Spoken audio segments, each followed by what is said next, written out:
என் பிரபு ராமன் இருக்கானே, அவங்கிட்ட ஒன்றை காட்டிலும் எனக்கு அபிமானம். எந்த உலகத்தையே உங்ககிட்ட பிரியமோ, எந்த ஒன்றை காட்டிலும் ராமன் கிட்ட பிரியமோ, அந்த ராமன் மேல ஆணை சொல்றேன். நீ எதை சொன்னாலும் தேக்க சென்று வைக்கிறேன்டி. தேனா ஜெய்யேன முக்கேனா ராகவேன மகாத்மனா ஷபேதே ஜீவனார்ஹேனா ப்ரூஹி மனசேச்சசி. நீ என்ன நினைச்சிருந்தாலும் சொல்ல பண்ணி வைக்கிறேனாலாம். ஆணை வச்சு பேச ஆரம்பிச்சுட்டான்னு உடனே கை பூரிப்படைய ஆரம்பிச்சுட்டாள். இனிமேல் நகர முடியாது அவனால் அப்படின்னுட்டு அவள் கொஞ்சம் மூஞ்சி சிரிக்க ஆரம்பிச்சுடுதுன்னு தெரிஞ்ச உடனே அந்த சந்தோஷத்தில் ரெண்டாம் தடவை ஆணை வைக்க ஆரம்பித்தான். கையினான் எனக்கு ராமன் கிட்ட எத்தனை பிரியந்திரிமான் நாள். ஆத்தனாவா ஆத்ததைஷான்னி விருணேயம் மனுதர்ஷபம் தேன ராமேண கைகேயி ஷபேதேவ ஜனக்ரியாம். ராமன் கிட்ட எனக்கு எத்தனை அபிமானம் தெரியுமா. இன்றைய தினம் மிருத்யு நேரம் வந்து இன்னையோட ராமனுக்கு ஆயுசு பூர்த்தி ஆயிடுத்து, ராமன் அழைச்சிட்டு போக வந்திருக்கேன் அப்படின்னு சொன்னான். நான் என்ன பண்ணுவேன் தெரியுமா, அவன் காலை பிடிச்சிட்டு இல்லை ராமன் அழைச்சிட்டு போகப்படாது, ராமனுக்கு பதிலாக நான் வரேன்னு சொல்லுவேன். மிருத்யு அதெல்லாம் நீர் வயசானவர், நீர் போராதுன்னு சொன்னான். நான் வரதோடு மட்டும் இல்லாமல் என் 3 குழந்தைகள் பரதன் லட்சுமணன் சத்ருகன் இருக்கானே, அவளையும் அழைச்சின்னு வரேன்னு சொல்லுவேன். அதுவும் போராதுன்னு சொன்னான். என் 3 பத்னிகளையும் அழைச்சின்னு வரேன்னு சொல்லுவேன். அதுவும் போராதுன்னு சொன்னால் என் பட்டத்து ஜனங்கள் அவ்வளோ பேரையும் அழைச்சின்னு வரேன்னு சொல்லுவேன். இவ்வளோ பேரையும் ஈடு கொடுத்து எந்த ஒரு ராமனை மீட்கணும்னு நினைக்கிறேனோ அந்த ராமன் மேலே ஆணை சொல்றேன். நீ எதை சொன்னாலும் நடத்தி வைக்கிறேன்டி. ஆத்தனாவா ஆத்ததைஷான்னை விருணேயம் மனுதர்ஷபம் தேன ராமேண கைகேயி ஷபேதேவ ஜனக்ரியாம். ரெண்டாம் தடவை ராமனை ஆணை வச்சுட்டான். உடனே இன்னும் சந்தோஷப்பட்டுவிட்டாள். எழுந்து உட்கார்ந்து விட்டாள் கை. அவள் எழுந்து உட்கார்ந்தாள்ங்கிற சந்தோஷத்தில் 3ஆம் தடவை ஆணை வைக்க ஆரம்பித்தாள். எனக்கு ராமன் கிட்ட எவ்வளோ அபிமானம் தெரியுமா. எம்மூர்த்தம் அவசியம்ஸ்து நஜீவேய மகந்திருவம். சத்தியமா சொல்றேன், எந்த ராமனை 1 மணி நேரம் நான் பார்க்காமல் இருந்தா என் சரீரத்தில் உயிர் தங்காதோ அந்த ராமன் மேலான பிடிக்க சொல்றேன்டி. நீ எதை சொன்னாலும் நடத்தி வைக்கிறேன் நான். அப்படியே சந்தோஷத்தில் மொழியே போயிட்டாள் கை. ஏன்னா தசரதன் இனிமேல் என்னென்ன திரும்ப முடியாது, அந்த அளவுக்கு நன்னா வசமாக மாற்றிவிட்டான் அப்படின்னு தெரிஞ்சதுக்கப்புறம் பேச ஆரம்பித்தாளாம். அந்த அசத்துக்கள் இருக்கா பாருங்க, விபரீதமான காரியம் பண்ணுறவாள் அவள். ஆனால் தன் காரியத்தில் அதிமேதாவியாக இருப்பாள், தன் காரியத்தை சாதிச்சுக்கிறது. அவன் தான் இவ்வளவு தூரம் சபதம் வச்சு இப்படி எல்லாம் சொல்லிட்டானே தசரதன். சொல்லுன்னு சொல்லிட்டானே, விஷயத்தை ஆரம்பிக்க வேண்டியதானே. அதுக்கும் மேலே ஒரு காரியம் பண்ணி நாளாம். என்ன பண்ணான்னு நாள் ராத்திரி 12 மணி என்னையும் தசரதனையும் தவிர இங்கே உத்தரம் கிடையாது. அதனால் இந்த தசரதன் கொடுத்த வாக்குக்கு 33 கோடி தேவதைகள் சாட்சி, ராத்திரி சாட்சி, பகல் சாட்சி, நட்சத்திர கணங்கள் சாட்சி, சந்திரசூரியால் சாட்சின்னு பல தேவதைகளும் சாட்சியாக்கினாலாம். தச்சிரண்வந்துத்ரயஸ்திரிம்ஷத்தேவாசாக்னி புரோகமா சந்திராதித்யோ நபஸ்சைவே கிரகாராத்ரியகநீதிஷா. இவ்வளோ பெரிய சாட்சியாக்குறேன்னாலாம். அந்த சாட்சி சொல்ல விட்டுதான் தசரதன் நடுங்க ஆரம்பிச்சுட்டான். சாட்சியெல்லாம் தயார் பண்ணுறாளே, ஏதோ கேஸுனா புக் பண்ண போகிறாள் போல இருக்கு. ராஜா ஒன்றும் ஏதோ கேஸ் புக் பண்ண போல இருக்கு, தெரியாமல் ஆளும் தெரியாமல் காலை விட்டுட்டோமே.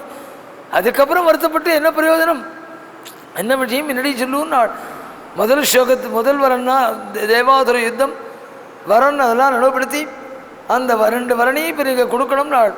அந்த 2 வரன்ல முதல் வரன்னாலே அபிஷேக சமாரம்பா ராகவஸ்யோபகல்பிதா. எந்த பட்டாபிஷேகத்தை ராமனுக்கு நீ ஏற்பாடு பண்ணியிருக்கேளோ அதே பட்டாபிஷேகத்தை என் புத்திரன் பரதனுக்கு பண்ணி வைக்கணும். முதல் வரனால ராம பட்டாபிடியது போல பரத பட்டாபிடியுமா இது நடக்கணும். முதல் வரன் இது என்னாள் இப்படி சொன்ன உடனே தசரதன் தூக்கி ஆறி போட்டுது. துஷ்டே கைகேயினாள். இந்த முதல் வரன் கேட்ட உடனே என் பிராணன் எனக்கு கிளம்புற மாதிரி இருக்கு, மகாபை இடி விழுந்த மாதிரி இருக்கு. கட்டாயம் ரெண்டாவது வரன் இதை விட பெருசா பயங்கரமாக தான் இருக்கும், இதை விட பெரிய பயங்கரமாக இருக்கும். இல்லை ரெண்டு பயங்கரமான விஷயத்தை சொல்கிறாருன்னா முதல்ல சின்னதை சொல்லிவிட்டு அதுக்கப்புறம் தான் பெருசாக சொல்லுவாள். அதனால் ரெண்டாவது வரன் இதை விட பயங்கரமாக இருக்கும்னு நினைக்கிறேன்.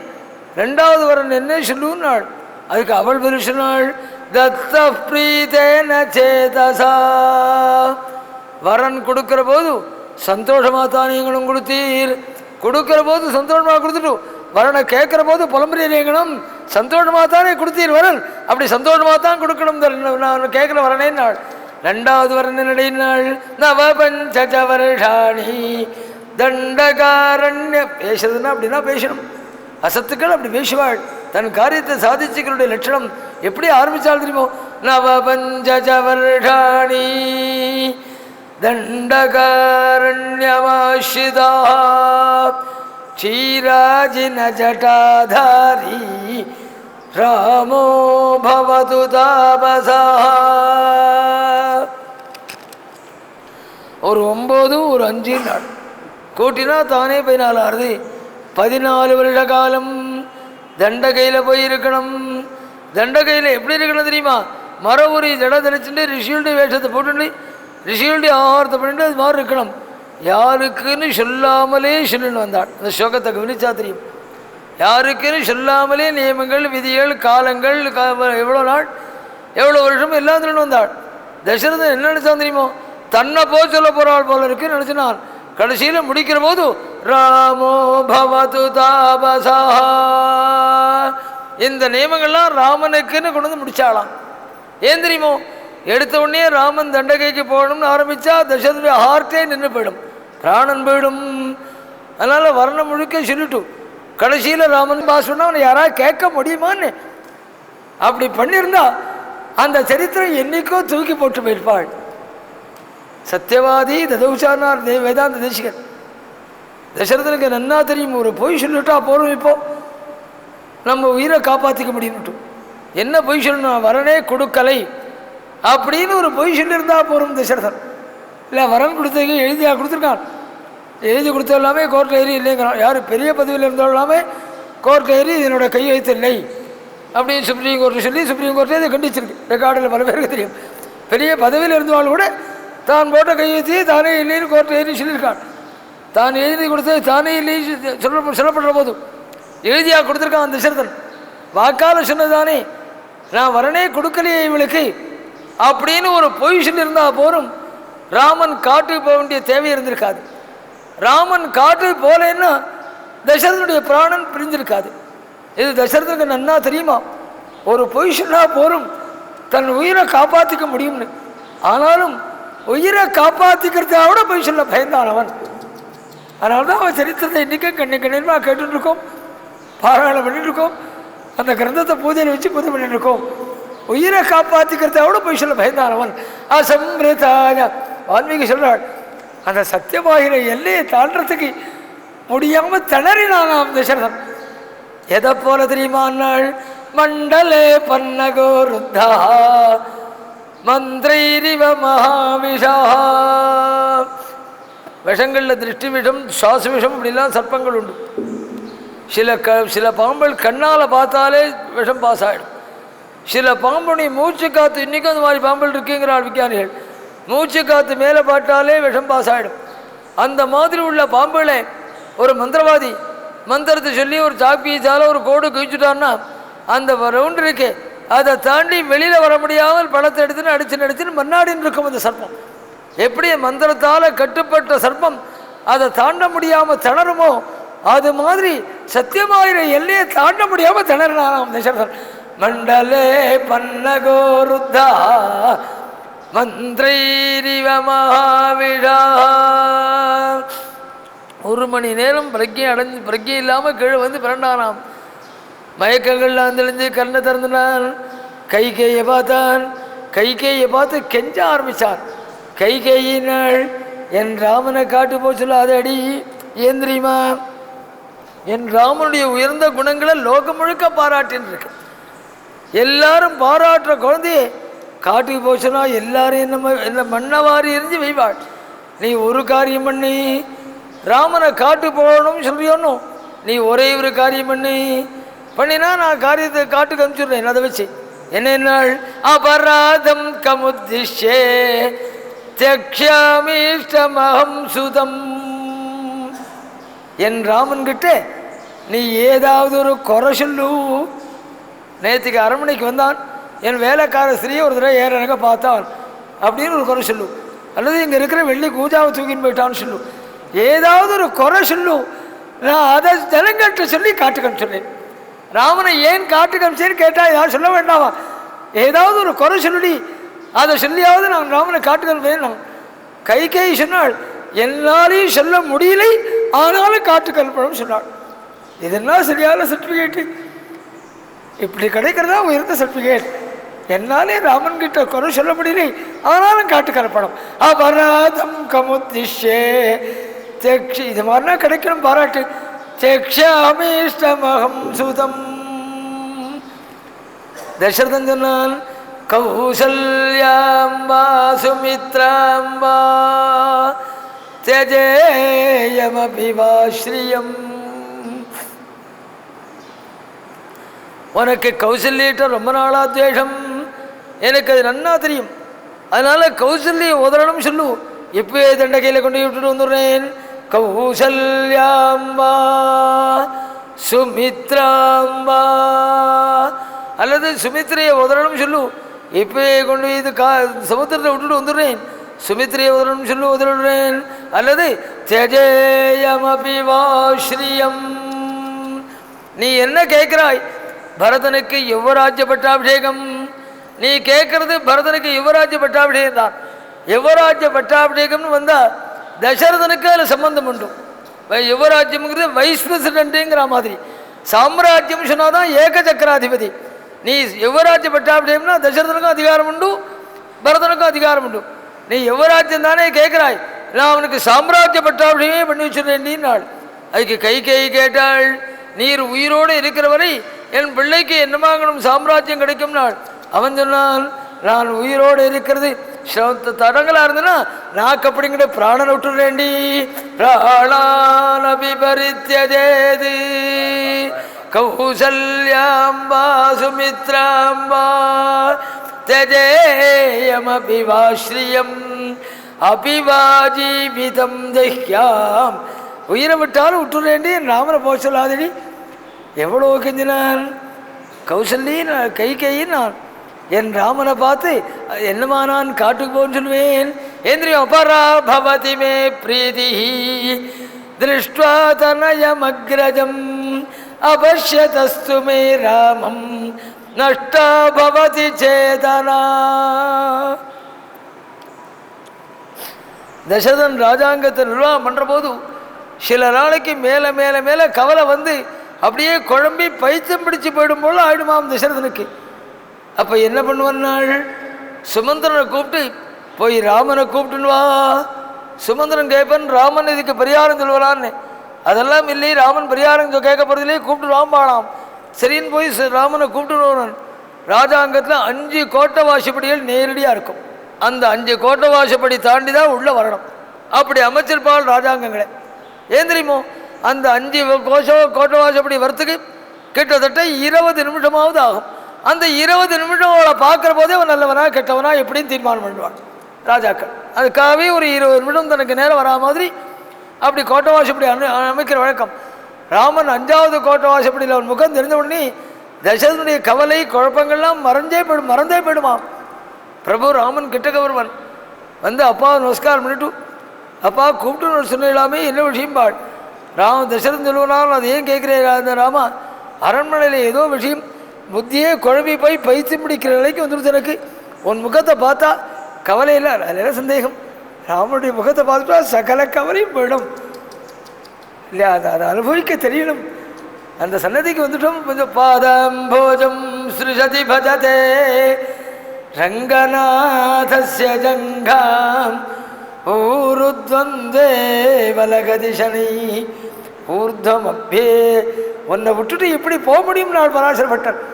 ஒவ்வொரு அங்கமும் அழகில் சுற்றுறது அனுபவிக்கிற என்னால் எப்படி கிளம்ப முடியும்? நான் பராசரப்பட்டேன் சொல்லும்போது அது மாதிரி அவன் சன்னதிக்கு வந்துட்டோம்னு வச்சுக்கோ, எத்தனை குழப்பம் இருக்கட்டும், எத்தனை கவலை இருக்கட்டும், பைத்து பிடிக்கிற மாதிரி குடும்பத்தில் விஷயங்கள் இருக்கட்டும், அவன் சன்னதிக்கு வந்து உண்மையாக அனுபவிக்க ஆரம்பிச்சுட்டா எல்லாமே போயிடும், எல்லாமே மறந்து போயிடும். பராபவதி மே பிரீதி திருஷ்டா தனயமக்ரஜம். ராமன் கேட்பனாம், என்னை கூப்பிட்டு சொன்னாலே என்ன விஷயம்ட்டு, அது ஏன் கேட்குறேன்? அரண்மனையில் ஏதோ ஒரு குழப்பம், அந்த விஷயங்கள் புத்தியே குழம்பி போயிடும் போல ஆயிடுச்சுடா. உன் மூஞ்சியை பார்த்தா அந்த குழப்பங்கள்லாம் போயிடும், கவலையெல்லாம் போயிடும் நினச்சேன். உன்னை கூப்பிட்டுன்னு வர சொன்னேன், உன் முகத்தை பார்த்தேன்டா, அந்த கவலையெல்லாம் எனக்கு போயிடுச்சுடா ராமாம் பாலாம். ராமன் கேட்பனாம், அப்படி ஒரேடியா புத்தியை குழப்பம்படியா அரண்மனையில் என்னதான் நடந்தது பாம்பாலாம்? அதுக்கு தசரதன் சொல்லுவலாம், அதை ஏன் கேட்கிறேன் ராமா, உன் முகத்தை பார்க்க விட்டு எதுக்காக கவலைப்பட்டோம்னு மறந்து போயிடுறா பராபவதி. அப்படி ஒரு தெய்வம் ஸ்ரீராமன். கவலை மறக்கிறது அதிசயம் இல்லை, எதுக்காக கவலைப்பட்டோம்னு மறந்து போயிடுறான் அவன்.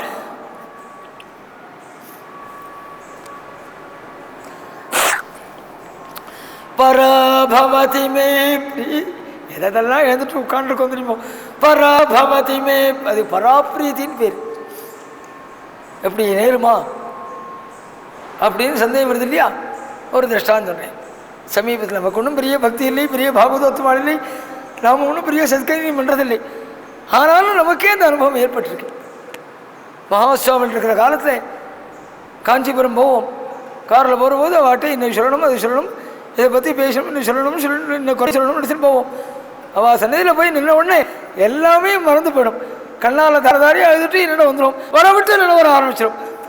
ஒன்றைக்கு நான் ஒன்றும் பெரிய பக்தி உள்ள ஆள் இல்லை, பாகவத ஆள் இல்லை, நமக்கே அந்த அனுபவம் ஏற்பட்டு தான் பார்க்குறோம் இல்லையா? உண்மையான பிரேம ஈடுபாடு வந்து நான் எல்லாமே மறந்துடுறதை பார்க்கலையா?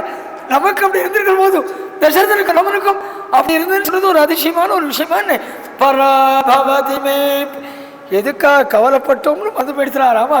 பராபவதி மே பிரீதி திருஷ்ட்வா தனயமக்ரஜம் அபஷ்யதஸ்து மே ராமம் நஷ்டா பவதி சேதனா. அப்பேற்பட்ட பிரேமபாவம் உள்ளுண்டி அந்த ராமனை பார்த்து காட்டுக்கு போகணும்னு சொல்வேன். என் கவலையெல்லாம் மறக்க முடியா பண்ணின பிரபு அவன். அவனை பார்த்து நான் காட்டுக்கு போடா ராமான்னு சொல்லி முகவர்ணம் விவர்ணந்தம், அவன் மூஞ்சி வாடுறதை பொறுத்துன்னு என்னால் எப்படி இருக்க முடியும்? ராமன் மூஞ்சி வாட போறதில்லை, ஆனாலும் ஒரு அப்பாவுக்கு அப்படித்தானே தோணும். இந்த மாதிரி விஷயத்தை சொல்லி அவன் மூஞ்சி வாடுறதை பார்த்து நான் என்ன மாதிரி இருக்க முடியும்? நாள் முகவர்ணம் இல்லை, ஒவ்வொரு அப்பா பிள்ளையை பற்றி இப்படி தான் கவலைப்படுறான். குழந்தையுடைய மூஞ்சி வாழப்படாதே, கவலைப்படப்படாது, கஷ்டப்படப்படாது, அப்படிதான் ஒரு அப்பாவும் பிள்ளைகளை ஆளாக்கி விட்டு இருக்கான். முகவர்ணம் விவர்ணந்தம், என்ன மாதிரி பார்க்க முடியும்? நாள் ஆனார்யதி மாமார்ய, கிருஷ்ண மாதிரி எந்த ஸ்லோகத்தை எடுத்துக்கிறதுன்னு தான் குழம்புறது ராமாயணம். அனார்யதி மாமார்யா புத்திர விக்ராயி கந்த்ருவம் திக்கரிஷ்யந்தி ரத்யாசு சுராபம் பிராமணம் யதா. நான் ராமனை காட்டு போ சொன்னேன்னா ஜனங்கள்லாம் நடுத்தருவில் நின்று மண்ணவாரி எரிஞ்ச நவியண்டி. குத்தம் சொல்றதுன்னு வந்துருத்தா யாரு வேணா அதிகாரம் உண்டு. அது யோதனை பண்ணி பார்த்தா தான் புரியும். குத்தம் சொல்றதுக்கு பிரதானமாக உள்ளவாதான் குத்தம் சொல்லணும்னு அவசியம் இல்லை. குத்தம் சொல்றதுக்கு யாருக்கு வேணா அதிகாரம் உண்டு. சமாராதம் நடக்கிற போது சாப்பாடு போடுவாளா போட மாட்டாளா கவலைப்பட்டு உள்ள வந்தவங்க கூட திரும்பி போகிற போது இந்த சமயக்காரெல்லாம் பிரயோஜனம் இல்லை சார், அந்த சமயக்காரன் சொல்லணும் அப்படின்னு போயிட்டு இருப்பான். குத்தம் சொல்றதுக்கு யாருக்கு வேணா அதிகாரம் உண்டு. அது மாதிரி நான் ராமனை காட்டு போகணும்னு சொன்னா மகான்கள் அனுஷ்டானம் என்ற பெரிவாள் இருக்காளே, எந்த நிலையிலையும் யாரையும் தன் வாக்கால ஒரு குறை சொல்லாத மகான்கள் இருக்காளே, அவ முதற்கொண்டு நடுத்தர நின்று மன்னவாரி வைவாள். மாரியா புத்திர ஸ்ரீக்கு அடிமையா இருந்தா என்னதான் பண்றதுன்னு கிடையாதா? புத்திர விக்காயி கந்த்ருவம் திக்கரிஷந்தி ரத்யாசு, ராஜவீதியில இருந்து மன்னவாரி எறிஞ்சு வைவாள். எதை போல தெரியுமானாள்? சுராபம் பிராமணம் யதா, கள்ளு குடிச்ச பாப்பானை எப்படி லோகம் மண்ணவாரி எரிஞ்சு வியுமோ அது மாதிரி சொன்னார். சுரீர்னு உரைக்கிற மாதிரி சொன்னார் வால்மீகி. சுராபம் பிராமணம் யதா. பஞ்சமகாபாதகம்னு அடிக்கடி சொல்லிருக்கேன் பாருங்க. அந்த பஞ்சமகாபாதகத்தை கள்ளு குடிக்கிறது. எந்த பிராயிஷ் கள்ளு ஒருத்தன் குடிச்சான்னு வச்சுக்கோ, ஒரு தவறி போய் ஒருத்தன் ஒரு பசுமாட வதம் பண்ணிவிட்டான், அதுக்கு போக்கொண்டு பிராயசித்தம் உண்டு. பிராயசித்தம் பண்ணிட்டு கரையேறிடலாம். ஆனால் ஒரு உதிரணி கல்லை எடுத்து வாக்கில் விட்டுட்டான்னா அவனுக்கு பிராயசித்தம், அப்புறம் 4 பேரை தூக்கின் போறானே, அதுதான் பிராயசித்தம். அனார்யிதிமா மார்யா புத்திர விக்ராயி கந்த்ருவம் துக்கரிஷந்திரத்யாசு சுராபம் பிராமணம் யதா. கள்ளு குடிச்ச பிராமணனை வெய்யரா மாதிரி வேண்டிய நாள். அப்படி சொன்னால் மீதி பேர்லாம் கல் குடிக்கலாமா அப்படின்னு சந்தேகம் வரும். ஒரு மீதி பேர் யாராவது கதை கேட்டால் வச்சுக்கோ, ஓஹோ பிராமணன் தான் கல் குடிக்கப்படாது போல இருக்கு, நாமெல்லாம் குடிக்கலாம். எதை சொல்லாலும் விபரீதமாக அர்த்தம் பிடிக்கிறாள் உண்டே. பொதுவாக கல் குடிக்கப்படாது, பொய் சொல்லப்படாதுங்கிறதுலாம் பொதுவான விதி, எல்லாருக்கும் பொருந்தக்கூடிய விதிதான், சந்தேகம் இல்லை. ஆனாலும் பிராமணனுக்கு தனியாக விதிக்கப்பட்ட ஒரு விஷயம். மீதி பேர்களுக்கு சில காலங்களில் அனுமதி உண்டு கல் குடிக்கிறதுக்கு. ராஜாக்களுக்கு வீரபானம்னு யுத்த காலத்தில் கல் குடிக்கிறதுக்கே அனுமதி கொடுத்துருக்காள். அதுக்கு வீரபானம் பேர் கொடுத்துருக்காள். ராஜாக்களுக்கு யுத்த காலத்தில் அனுமதி உண்டு. அது மாதிரி வேலைக்காரர்களுக்கு சில காரியங்களில் அனுமதி கொடுத்துருக்காள். அந்த காலங்களில் அவளுக்கு அனுமதி கொடுத்தாவது சாப்பிட்றதுக்கு அனுமதி உண்டு. ஆனால் பிராமணனுக்கு எந்த நிலையிலையும் கிடையாது. சுரபம் பிராமணம் யதா. அவனை வெய்யறா மாதிரி மண்ணவாரி எறிஞ்சு வெய்ய வேண்டி கடைசி இவ்வளோ நிறையா சோகம் கெஞ்சி பார்த்துருக்கான். ஒன்றுமே முடியாதுங்கிற நிலைக்கு வந்தோம்னா அதுக்கும் மேலே ஒரு காரியம் பண்ணானாம். என்ன பண்ணான்னாள்? அஞ்சலிம் குர்மி கை கேயி. உன்னை கையெடுத்து கும்பிட்றேண்டி விட்டு கொடுத்துருவியே இந்த வரனை. அவளனே அசைறாளான்னு அதுக்கும் ஒன்று அசைறா மாதிரி தெரியலை. அதுக்கும் மேலே ஒரு காரியம் பண்ணானாம். என்ன நாள்? பாதூச்சாபிஸ்பிருஷாமிதே. ஒன்னண்ட காலை ஒத்தி கண்ணில் ஒத்திக்கிறேன்டி விட்டு கொடுத்துருவீனாள். அவள் அதுக்கும் ஆசையிலே அதுக்கும் மேலே ஒரு அக்காரியம் பண்ணினாலும் வால்மீகியை சொல்ல முடியாமல் தடர்னு சொல்கிறாள். என்னேன்னாள்? ராத்திரி 12 மணி கிரீடம் இல்லாத தன் தலை இருக்கே, கைகேயை நமஸ்காரம் பண்ணி அந்த தலையை கொண்டு கைகேயி திருவிழா விட்டாராம். அபிதே சரணௌ மூர்த்னா ஸ்ரீஷாம்யேஷ பிரசீதமே. உன்னை நமஸ்காரம் பண்ணுறேன்டி விட்டு கொடுறி. அவளோட தீர்க்க ஆசிர்வாதம் பண்ணுறாள்.